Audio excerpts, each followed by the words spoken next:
This is Andy Sternberg here with the latest. I got with Blake Mycoskie from TOMS Shoes. We're here in Argentina, outside of San Pedro, where everything began about 4 years ago, a little over 4 years ago for TOMS Shoes, and now 4 years, 1 million shoes. Yeah, it's amazing. And the best part about it is to come back with my family and some of my original interns and employees and friends, and then some new friends, and you know, to go back to the same region where we all started is pretty amazing. Yeah. So is that, you know, TOMS is not, as a lot of our readers know, TOMS isn't the typical shoe company. It's one for one. Yeah.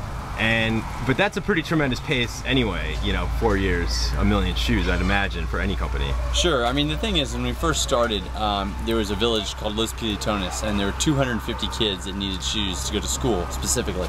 And the lady we met asked if we could help her, and we said yes, but we didn't feel that it would be a good thing to give her shoes once, because in 4 months the kids would outgrow the shoes or need more shoes. So we decided, okay, we're going to give you these shoes now, then we're going to go sell shoes, and every time we sell a pair, we'll give a pair away so we can continue giving you shoes. And I remember the first time we went back to her and we gave her about 1,000 pairs of shoes so the kids would have them for the entire year. She just couldn't believe it. And so then to come back here now and think that we're giving away 1 million pairs of shoes is pretty amazing, considering, you know, it took us a whole year to get to 10,000 pairs. Yeah. Wow, I mean, that is incredible.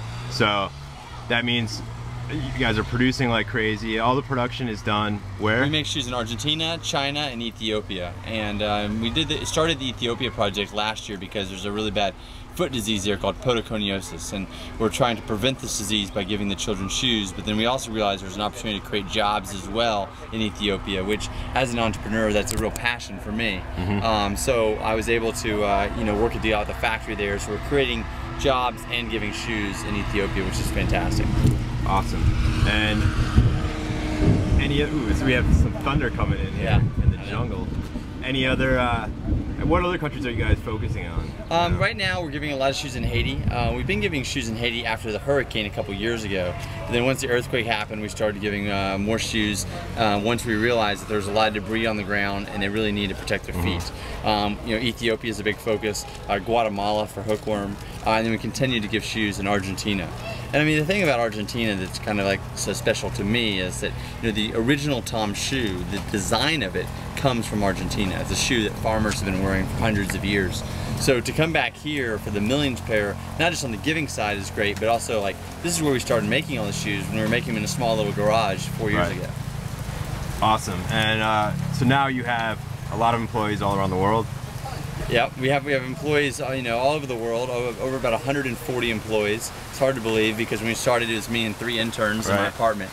Jonathan, one of the interns, is now, you know, with me here today, so it's pretty cool. But yeah, it's grown a lot, but the mission is the same. Hey, you can come here. And HQ is in Santa Monica? Yeah, so the headquarters is in Santa Monica, where most of our employees live and work. And then we also have employees in Texas, and then in Europe, and then several in Africa to help with the giving project. And so in the first 250 pairs or so were sold out of that little shop in La Brea, right? Yeah. So, you know, originally we sold shoes on American Rag on La Brea, and then also out of my apartment in Venice, and then we sold them online. And, you know, it all kind of started in LA. The first media we ever had was the LA Times, and when that came out, we started selling lots of shoes, and it just never stopped since then. Awesome.